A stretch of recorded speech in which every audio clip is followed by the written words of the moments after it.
Everyone, welcome tonight to Zoom at 8. My name is Julianne Peterson. I'm a commercial loan officer for Old Capital Lending.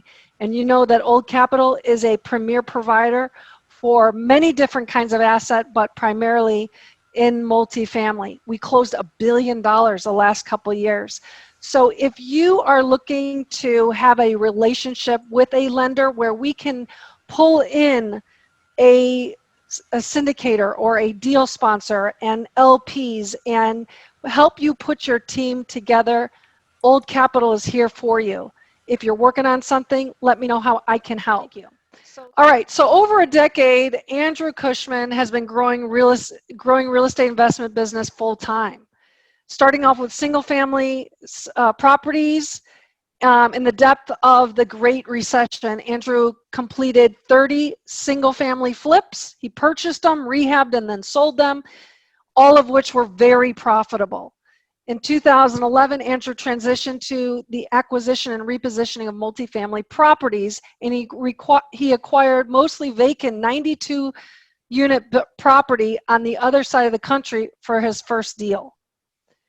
That first property was eventually sold for several times its original purchase price. And Andrew now acquires B class. Maybe that wasn't a B class at that point. He looks at value add properties throughout the Southeast. In total, Andrew and his team have acquired and repositioned over 1,800 multifamily units to date. Outside of the business world, Andrew has been a certified alpine ski instructor, and when not working in real estate, enjoys surfing, backcountry skiing, and trying to not be outwitted by his 2 young children. And so with that, we've got a lot of things to talk about. Welcome, Andrew, to Zoom at 8. How are you? I am well, glad to be here. It is such a treat. I saw you. I know that you're a good friend of Old Capital. We've done some business with you, and thank you so much for that relationship. I am really excited, and I know a lot of people here love to hear people's successes. How did you get started? How old were you? Where did what was your thought process? So maybe you can give us a little bit of your background. Yeah, my first entrepreneurial effort was when I was 5. I used to go down to the golf course near my grandfather's house and go fiddle through the bushes and find all the lost golf balls and then clean them up and then go sell them back to the guys who lost them, which had a really high profit margin because my labor was worth about 0, and so my product was free, so it was pretty good business. Going into, so I always wanted, and then I did all the typical things growing up. I shoveled snow, raked leaves, mowed lawns, all that stuff. Always knew I wanted to have my own business, just didn't know how or what that looked like as an adult. So I went and got a chemical engineering degree as a placeholder. So I figured I'd at least have a decent job until I figured out what I really wanted to do. Worked as an engineer for 7.5 years. Got married in the meantime. My wife and I tried all kinds of little businesses along the way that, made small amounts of money or were kind of fun, but we realized that those were just going to be replacement jobs that were probably more work than what we were already doing. And then I think it was 2006. I saw an article in the Wall Street Journal, but someone left it in the break room where my crew worked, and picked it up. It was about flipping houses, and went and learned how to do that. Flipped our first one here in Southern California in 2007. Basically made as much as I did all year at my job. So I went in and said, no time's better than now. So walked in, quit, flipped houses right into the start of and through the Great Recession. It was the best time in the world to do it because we had 0 competition. Everyone was scared of houses. So, even in Orange County, California, we'd go buy them for 50% on the dollar, fix them up and sell them for 80. And like you said, we made a solid profit on every single one just right through the recession. It was actually really good. And then 2009 and 10, my wife and I were like, hey, this has been really good, but this is also kind of transactional. And you're only good as the last deal you got, and it's starting to peter out and everyone else is figuring this out. So we said, what's the next big thing? Well, half the country can't buy a house because they just got foreclosed on. The other half doesn't want to buy a house because they saw everyone else get foreclosed on. So that means they're going to go rent. And then we figured, well, we're in a big recession, so that probably means we're going to have a long expansion. So those two things favor apartments. So we went and found a mentor, a guy who had done about 800 units at the time, hired him to teach us the business. And then, like you said, our first deal was mostly vacant POS property on the other side of the country out in Macon, Georgia. I do not recommend anyone buy something like that as their first deal. But it worked out. We learned a lot, and we syndicated that. We had to raise about 1.2 million, which we underestimated how difficult that was in 2011, and with our limited network at the time. And but yeah, it's been a great business. We've been doing that full time ever since. And like you said, done about 1,800 units. Definitely slowed down recently, but hoping to triple that in the next few years. So that's where we are. So, I mean, where did you come up with the money to start at first, right? I mean, did you use your hard money lenders? How did you get that started? What kind of capital did you bring? To start when we first jumped into real estate, we made that first deal. I walked out of the escrow company. I had no idea where I was going to get the money for that to close that flip. I just knew it was a really good deal, and I'd figure it out later. So, and we literally, we had never done this before. So just basically for comfort and hand holding, we had a couple of realtor friends meet us down at escrow. And I literally walked out the door after we opened escrow, and I turned to them and said, "Hey, do you guys have like $100,000 that you'd like to invest in this?" And they looked at me like, "No, but we know someone who might." 24 hours later, had a private money loan to cover the whole cost of the whole thing. That guy ended up funding every deal we brought to him over the next 5 or 6 years. That's how we got started in the flipping business. And then when we went into the first apartment syndication, that was the first group we went to, was the group of investors that had been working with us on the single family flips here in California. Said, "Hey, we're doing this apartment syndication. Here's the returns. Here's the business plan. This is a 5-year hold, and are you interested in getting this return and being part of this opportunity?" And so that got us a little bit of the way there. And then it took, like I alluded to, we underestimated how hard it was going to be to get the 1.2 million we need. We had to extend the contract several times. Probably one of the most stressful 6 months of my life. And we eventually, by just contacting everybody we knew, we certainly did not follow the SEC rules about pre-existing relationship. If they would put in money, man, we were done. Take it. We'll take it. As my attorney says, sometimes there's legal decisions and sometimes there's business decisions. And we've followed the rule to the letter every single time since then. We have a very rigorous process for onboarding people now. But back then it was, okay, if we don't close this deal, we're out of business anyways. So we had like 6 figures worth of expenses and deposit on the line that we would have lost if we didn't close. So we got up to about $1 million. We convinced the seller to do a carry for $200,000, and it was done. So yeah, it was absolutely brutal to do that first one. And like I said, we started with our sphere of influence and went out to everybody we knew. And I mean, we didn't advertise or solicit or do anything like that. There were just some people that we took that it might have been questionable as to whether or not we had a substantial relationship, right? So it wasn't like we went out and just did whatever, but we certainly couldn't have said, "Oh yeah, here's the record of I talked to this person 6 months ago." So that was the first one. So why did you choose Macon, Georgia? What was your interest? You're here in California at that point, or are you still back east? Okay, no. I was here in California. Okay. The reason we got that deal is because the broker saw a sucker coming, and again, we didn't. Back then, we didn't have the processes that we have in place now for screening markets and screening properties. I would never buy either that property or that submarket these days, not even close. But what we did is we liked Atlanta and we liked the Southeast. And back then, LoopNet, I don't know if it still does, but LoopNet had this map feature where you could just pull up an area and on a map, it would show you all the deals. And we would literally just follow the highways out from Atlanta. And we found this broker that seemed to have all the listings in the city of Macon, and this property underwrote to a very high IRR in return, and it was in a price range that we felt like we could get or that we could take down. It was 92 units, and we paid $700,000 for it. Wow. Of course, with the raise of 1.2, we had to put in almost that much to get it fixed up. And so it was a combination of, like I said, it was a deal that was small enough that we felt we could take it down. The broker, saw a newbie when he spotted one, and but we had the perseverance to get it done. So you're in Macon, Georgia. You're looking around. Is this the story about finding a bullet in a door? Would that be the place that maybe that you had that No, situation? that was property number 3, I think. And yeah, that's this little piece of metal right here that I keep on my computer tray. And what is this? This is a bullet, a spent bullet that I pried out of the drywall at one of our properties in Dallas. It was a 350 unit property. It was fairly large. And I keep this just as a reminder that no matter how good it looks on a spreadsheet, to never ever buy that crap. It does, number one, it doesn't perform like it does on paper.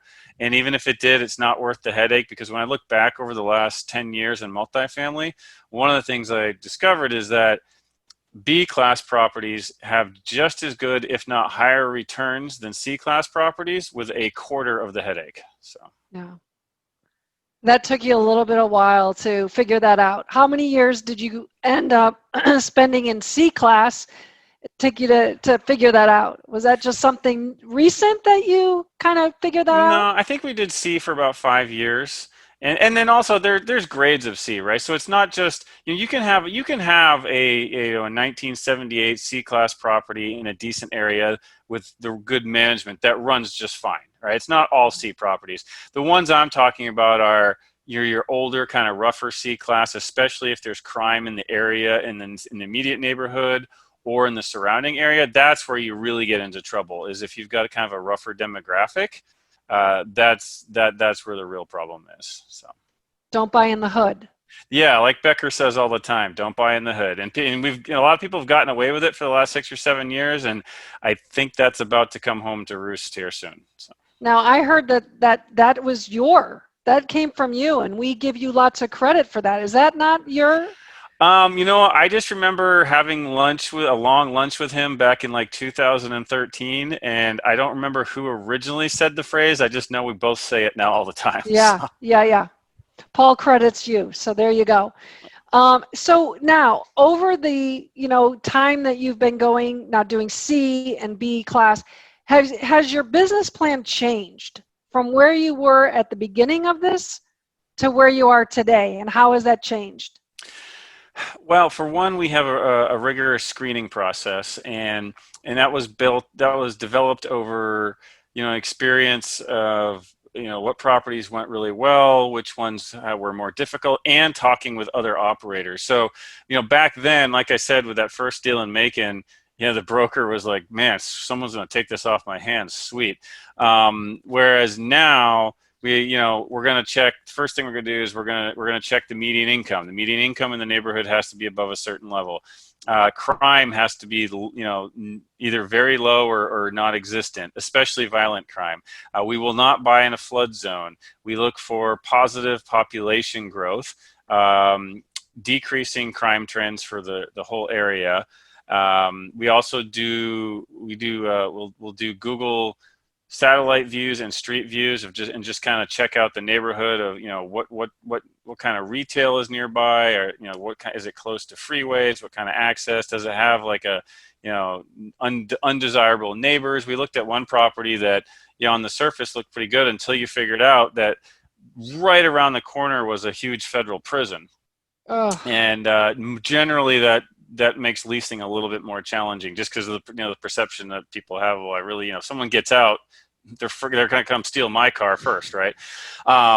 So yeah, we have a very rigorous screening process that applies both to the asset and to the market, and that basically means the only type of properties that get to the point where we're going to underwrite them are the ones that are in areas where you've got good population growth, which population growth and job growth tend to go hand in hand. We have good median incomes, and the reason that's important is because you want to make certain that your rent at your property, especially if you're going to bump the rent somehow, you want to make sure that that's affordable to the vast majority of people living in that neighborhood, so that you'll always have a relatively easy time leasing. And then, of course, if we're going to look at a property deeper, we get into rent surveys to look at what the competitors are doing, and you know, and all of that. So there's different levels, but yeah, now we have screening processes to make sure that we only get the deals that I don't have to pry bullets out of the wall. Unbelievable. So when you're looking for partners, when you first, now you work with the same group, the same team of people, or do you look at other deals by yourself and get into other people's deals? Can you help us understand? Because I think that there's some people, Ray is one person who's a syndicator who will work with different groups, or have you found your 3 or 4 people and you go to the market together? Tell us about that. Yeah, I mean, if somebody outside of our principal group were to find a deal and bring it to us, and it's something that we haven't seen or underwrite, and we end up closing on it, then obviously we would work with that person, either pay a fee or give them a part of the GP or something like that. But when it comes to finding partners, for us, it was fairly organic. So the person that I hired as a mentor, we got along so well that on my second deal, I was like, man, I don't want to go through this raising money business again. And I said, hey, would you be interested in partnering on this deal? And he actually said, yeah, let's go ahead and do that, right? So since then, I think and then he had a partner. So the 3 of us have done, I want to say 6 properties together since then. And then I have a second group of principals who are our main principals now, who they had invested in, I think, 3 of my properties as limited partner investors. And we were at a conference in Scottsdale one time, and they said, hey, look, you know, we like investing passively with you, but we have a substantial network of people that, you know, we can raise a lot of money. How about, instead of us just being passive investors, why don't the 4 of us form an entity? We'll be partners. You get, you know, acquisitions and deals, and we'll focus more on expanding the network of investors. And of course, I'm like, yeah, that sounds great to me. And so they became a separate set of principals. So I actually have 2 sets of partners that I work with on a very regular basis and have for a long time now. And both of them came from different sources, right? Actually wasn't. You know, the first time around, I realized, okay, I need a partner to scale this, and you know, went to our mentor, the guy who we learned it from, and then the second time, someone actually came to us, and it made a lot of sense. So that's how we got our partners, and we've worked together since pretty much the beginning now. So when you're looking for these deals, are you always putting money into the deal? Are you putting your own money into the deal? Is everybody on the team bringing their own capital? You know, we hear a lot about use other people's money. But from a lender standpoint, I'd really like to see 10% of the down payment coming from the GP. When you're a really good syndicator, you know, on the lending side, we can say, well, maybe you don't need 10%, maybe you need less than that. I'd be curious, and you could share with our guests here, like, what does that mean to you? Are you bringing your own capital, or are you putting EMD and taking it out and you're, you know, home free? So me personally, I'm typically the fronting all the upfront, risking all the upfront capital for EMD, transactional expenses, all of that. When it comes to the total capital stack, meaning, you know, okay, you've got your loan, and then you've got your investor equity, which is you know, the rest of the purchase price plus rehab plus soft costs, all of that. So, you know, between the 4 of us, meaning the 4 principals, we are usually somewhere between 5 and 30% of the equity. Not all 4 of us don't necessarily invest individually every time, but as a group, we're usually between 5 and 30%. Lately, or the more recent deals, it's been less because we've sold out so quickly that we would go back and reduce ours so that we could let other people in who weren't able to get in. So like I said, in the beginning, it was sometimes 20, sometimes 30%. More recently, it's been closer to the 5 or 10, simply because we've been trying to make room for people. So you have an abundance of people right now. It sounds like, correct? I Or mean, you could look at it cash the is other way. We flowing. don't have enough deals, right? So There you go. yeah, There no, you go. yeah, Yeah. and it's a combination of we've over the you know and then that's part of growing the investor base for anyone who's getting started. Is it's agonizingly slow sometimes in the beginning, but if you do a good job, communicate well, do good deals, it will grow exponentially. Whereas in the beginning, I fought tooth and nail to get one or two investors, and I was excited because one person signed up this week. Now every week I'm interviewing people who came and found us, right? And then, so it just snowballs over time. It's really difficult in the beginning, gets a lot easier the longer you persist with it. So it's a combination of things. One, our equity base has grown, and two, like I said, we've kind of slowed down temporarily on acquisitions, so that we don't we just haven't been doing quite as many deals recently. So when they do come up, they tend to go very quickly. So I'm curious, Steve Chan and Justin Elliott and Bernie Lund just closed on a deal, and Steve talked about how many people he spoke with. I don't know, it was like 80 some people, right, Steve? And he's got a kind of a metric. So, you talk to 80 and you only get 6 people or whatever it was to sign up. Have you checked, have you ever looked at that? Like, how many people for every 10 million that you need, how many are you needing to reach out to, and what's your return rate, if you will? Yeah, Steve Chan. When I say Steve Chan, you've got a very, very cute coworker there. Yeah. So in the beginning, when you're especially when you're doing your first raise, if you need 1 million, raise 2 million, because what I mean by that is when you've got your deal, you've got your pro forma, you're talking to people, and they're like, yeah, I'll put 100 into this. Well, half of those people, when it comes down to actually write the check, they're gonna be like, oh, you know what? My grandma got sick, and I had to pay her medical bills, or oh, I bought a boat, or oh yeah, you know what? I'm going to put in 100. Let me go sell my condo first, right? Well, no, you don't have time for that. So your first raise, you get double soft commitments. Like I said, if you need 1 million, get soft commitments for 2 million, because when it comes time to actually fund, you're probably going to end up with 1 million over time. So start with a 2-to-1 ratio. Over time, that will go down. Like now, basically, we assume 100% is going to come through. Or maybe at most maybe 10% won't, and there's more behind that, right? So again, it's one of those things in the beginning. It's kind of like Mike says, it's kind of an unfair business. It's harder in the beginning, it gets easier as you go. So I would say a 2-to-1 ratio to get it started. So Excellent. Now, maybe this is private, but how many investors do you need, or that you have in your pool? What is a reasonable amount of investors? what do you mean reasonable? You mean to like get started, or just like where we are now, or? Well, where were you before? And then did you have to go out and get some private Sure. funding, and now you don't? And how many do you usually see on a deal?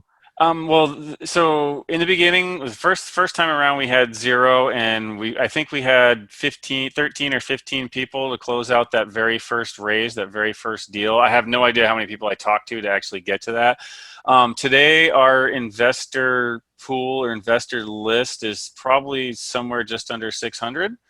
And how many people are actually in a deal just completely depends on the size of the deal and the size of the raise. I would say the average check size, meaning if you take everybody and average out how much they're putting into each deal, I think it's right around 90,000 per person. Wow. Okay, so will you take sophisticated? I mean, obviously that's what that sounds like. You'll take sophisticated investors? Yeah, we do. We've actually never had the need to advertise or go 506c. So because we've never done that and stayed with 506b, we can take sophisticated investors. Yeah. Mm-hmm. So is your strategy typically the same on all of your properties, where it's and I'm not, you need to kind of share with us, but we typically see the syndication model that's 3 to 5 years, and either sell it or cash out your investors and then hold it either in perpetuity or forever. What has worked best for you on whether it's the C class or the B? Are they both the same, or what's your thought on that? We've done everything from 3, 5, 7 to 10. It depends on the asset and the market. One reason you'll see a lot of 3 and 5 year offerings is because the shorter you make that hold, the easier it is to hit a big, sexy number on the internal rate of return, because you're taking profit from the sale and you're moving it closer to the start, and that jacks up the IRR, right? So that's why you tend to see a lot of a 3-year. It's harder to make a return sexy on a 10-year deal because that sale is way off in the future.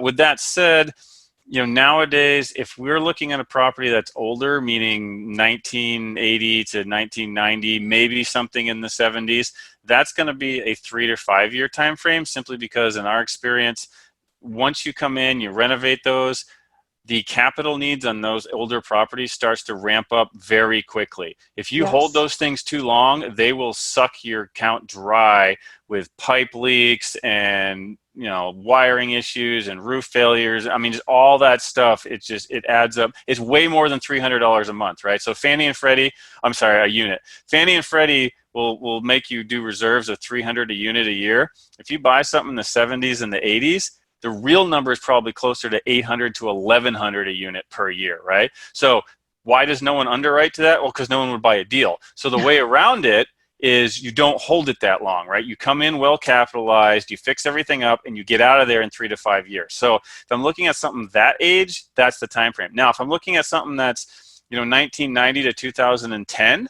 and it's in a market that we believe in, that's the stuff where we look at a 5 to maybe a 10-year hold. And then if we're going to do a 10-year hold, we increase the upfront renovation a little bit to basically to harden the asset. So instead of laminate or granite countertops, we'll put in quartz, because that stuff's indestructible, right? I don't want to have to replace the countertops for 10 years. We'll do the high quality vinyl plank flooring that will last a long time. And if it gets damaged, we just pull up a couple little pieces and replace it, right? So it's based on the like I said, the quality of the asset, and how long we're going to hold it is changes how we're going to capitalize it up front, and how how we're going to underwrite to recurring repairs and all that. So you want to pick a lane and specialize in something like apartments and get really, really good at it, but then also have a lot of tools in your tool belt for doing that, right? Like I might look at a 2009 construction deal and say, oh, well, this doesn't really work on a 3-year hold, and I got to do all these renovations. But well, if I bump it out for 10 years and the recurring capex is low and the population growth is really high, that works. On the flip side, a 1973 property, if I hold that for 10 years, it's going to eat me alive.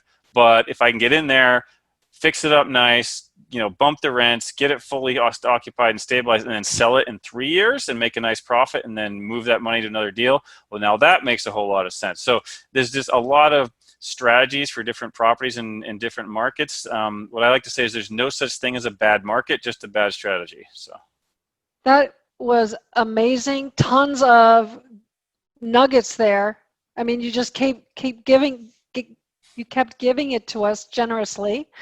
Oh my goodness. So going back, I think there was one thing that you had said that really makes a lot of sense, which is the older properties. I think a lot of people want to hold these for a long time, and I just love what you said. The capex is going to kill you year after year after year after year. It's a big deal, you guys. So make sure your strategy, as Andrew says, it really has to be for that property. It's not things that you've been looking at in the past. It's for that property.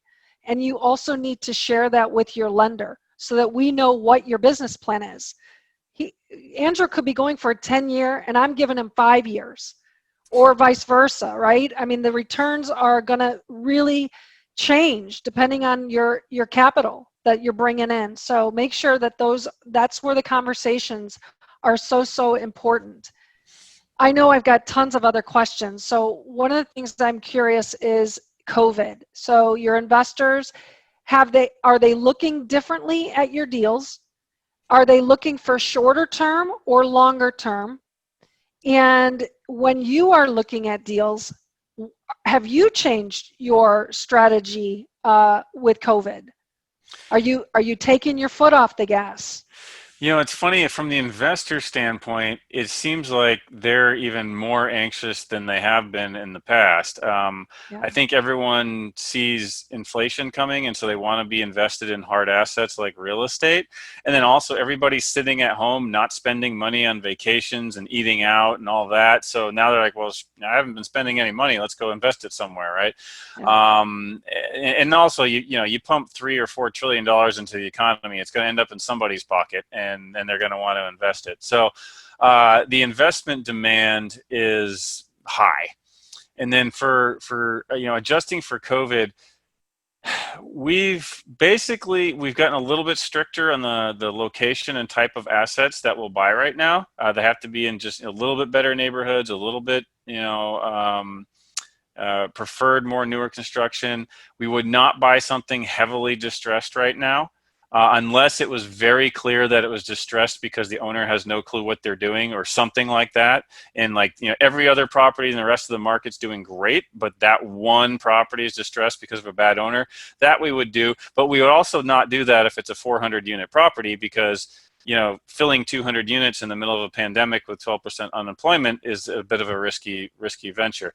So, we've tightened our parameters for what we look at and put offers on a little bit. And then even more importantly is we don't bank on getting big rent bumps the first year, right? So 6-9 months ago, our plan was, hey, as soon as we take over, we're going to renovate units. We're going to bump rents, 100 or 125 or whatever the comps, dictated we could do, and we're off to the races. Whereas now it's like, okay, Fannie's going to want 12 months of reserves. We're heading into the winter, which is traditionally the weakest time anyways. Plus you've got 12% unemployment. Plus you don't have extra benefits anymore. Plus, all the programs have expired, and you've got moratorium evictions, and we don't know who's running the country in January. Who knows? We might not know in January. And all these uncertainties. So basically, we're saying, look, we're going to get in, and for the first 12 months, we're going to bank on either no income growth or even a slight decline in income growth, which we're starting to see show up in September in a lot of areas. And then instead of saying, okay, we're going to bang out 150 units in 18 months and renovate them and bump rents, we're saying we're going to do that over a 24 or 36 month period and plan on it being slower, right? Because in a strong growing market like we've had, where demand is high, especially in places like Dallas and Fort Worth and Houston, we could release those units as quick as you can bang them out. You can't count on that anymore with 12% unemployment and a variety of other headwinds. So, hopefully we get to next spring and things really do start to turn around. I can't say, I wish I could say I knew exactly how it was going to end up. But what I do feel like with high confidence is that by the end of this January, we'll at least know where things are headed. We'll know what the unemployment real effect is. We'll know what the virus did. We'll, again, hopefully know who's running the country, and then develop a strategy that works with that situation, and then go big and go hard. It's just right now, again, we are putting in offers, but only on deals that we feel like will be great no matter what happens. So. Have you seen a change in your investors being a little bit more critical or looking at your expenses or your downloads that you provide them during COVID? Have they been picky? No. No, and that's one good thing. One way to set yourself apart is if you're syndicating and bringing on investors is thorough and proactive communication. Not once for this entire year in 2020 have I had a single investor ask for financials or anything other than the updates that we send them already. Amazing. Not a single investor. That is truly amazing. Have you upped your communication with them with COVID? Because all they hear is, the sky is falling and all of these evictions and all of that stuff.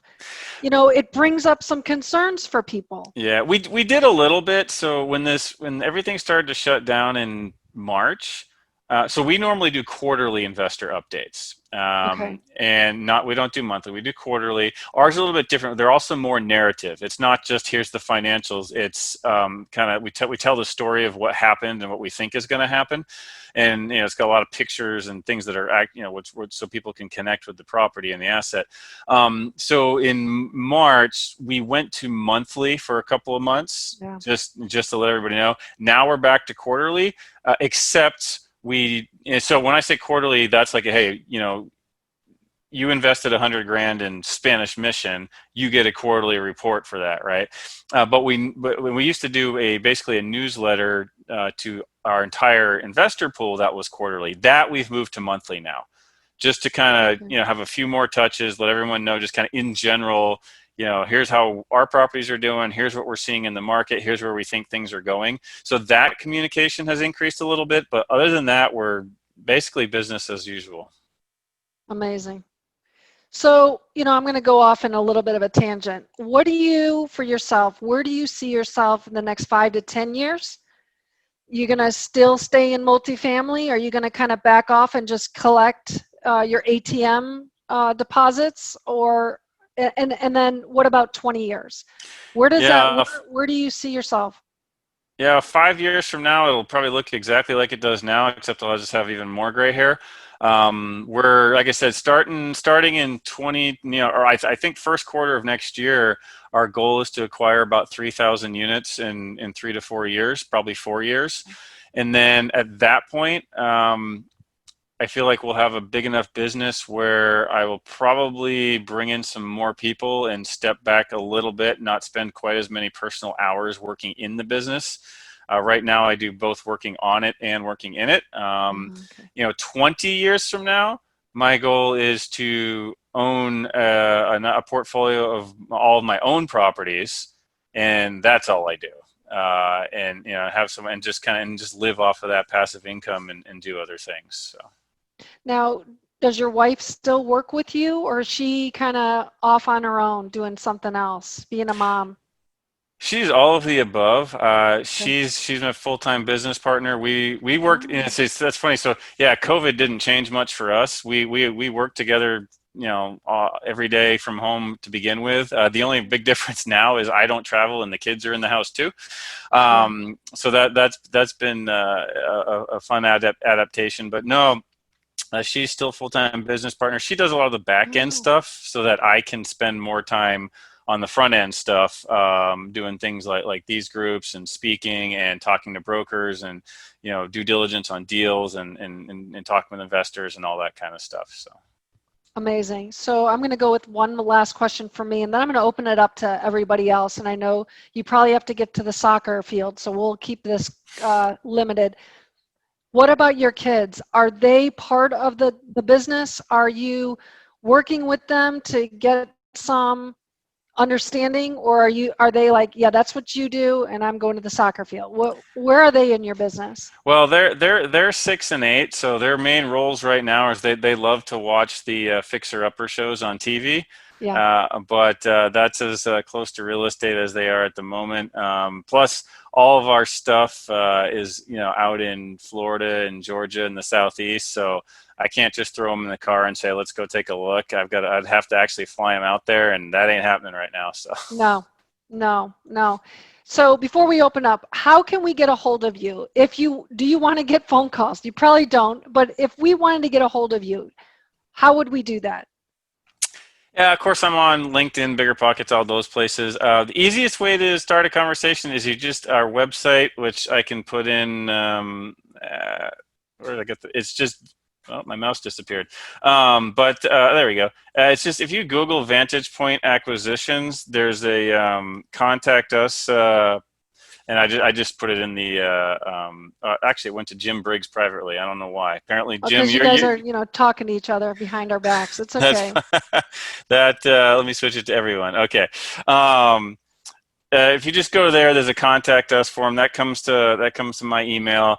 If you actually want to connect and have a real conversation. If you just kind of want to do the be connected thing, then LinkedIn works great for that.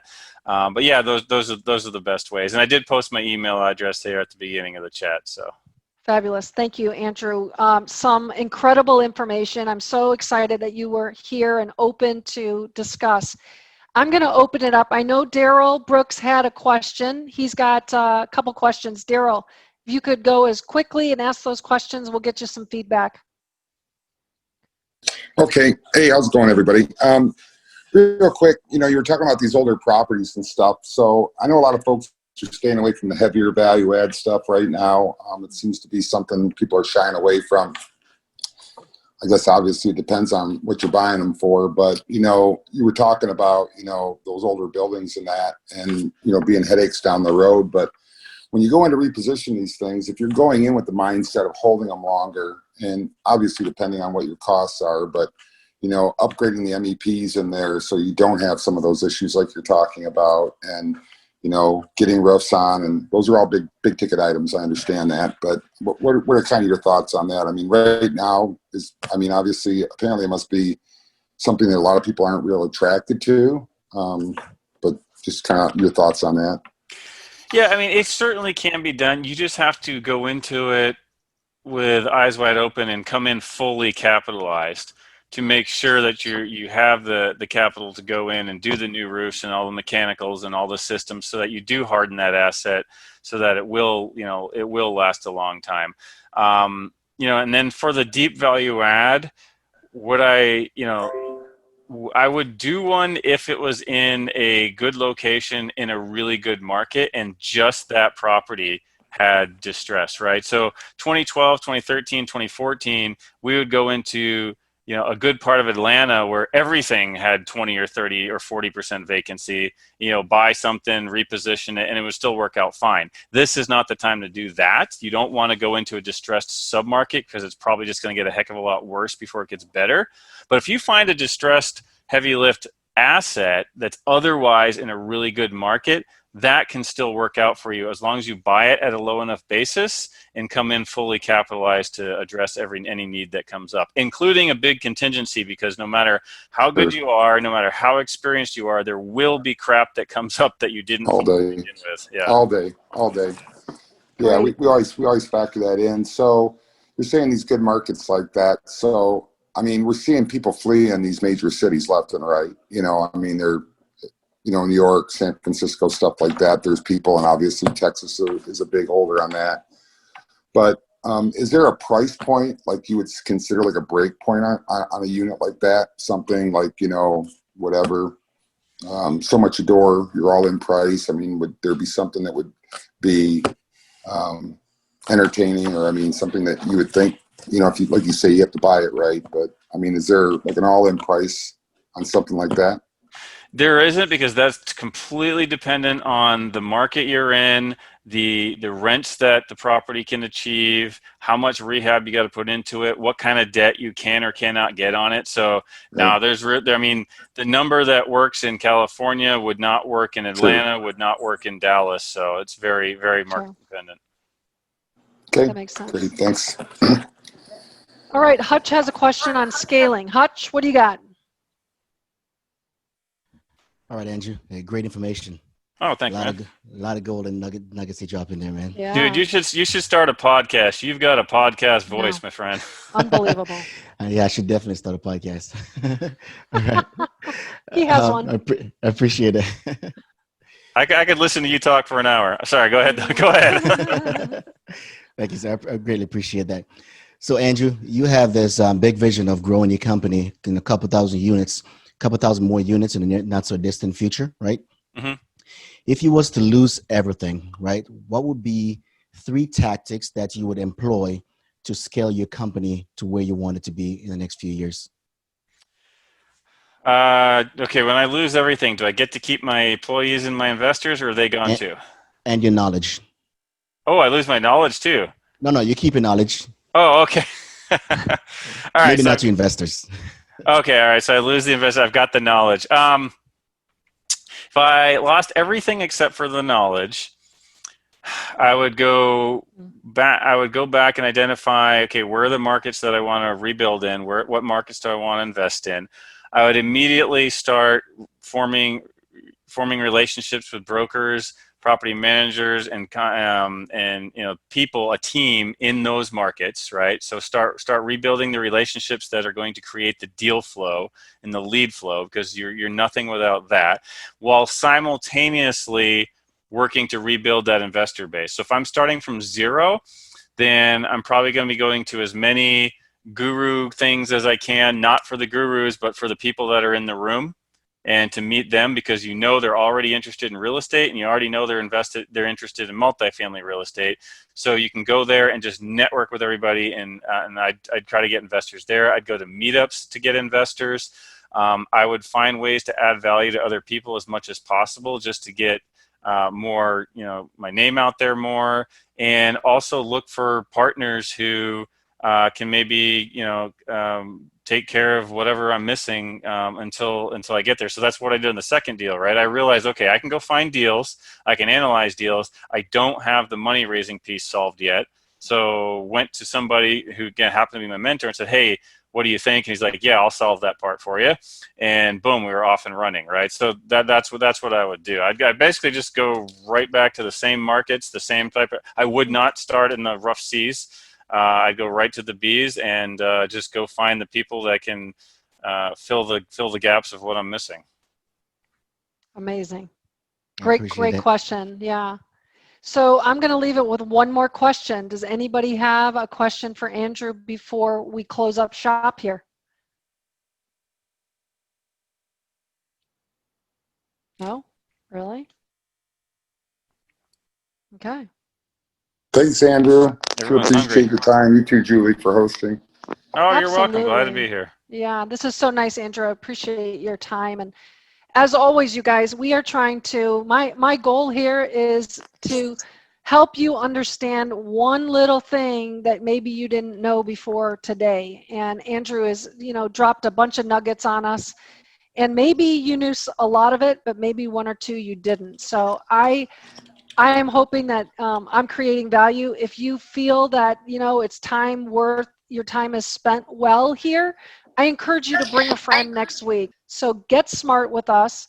Again, thank you so much, Andrew. It was You're welcome. a pleasure. Appreciate it.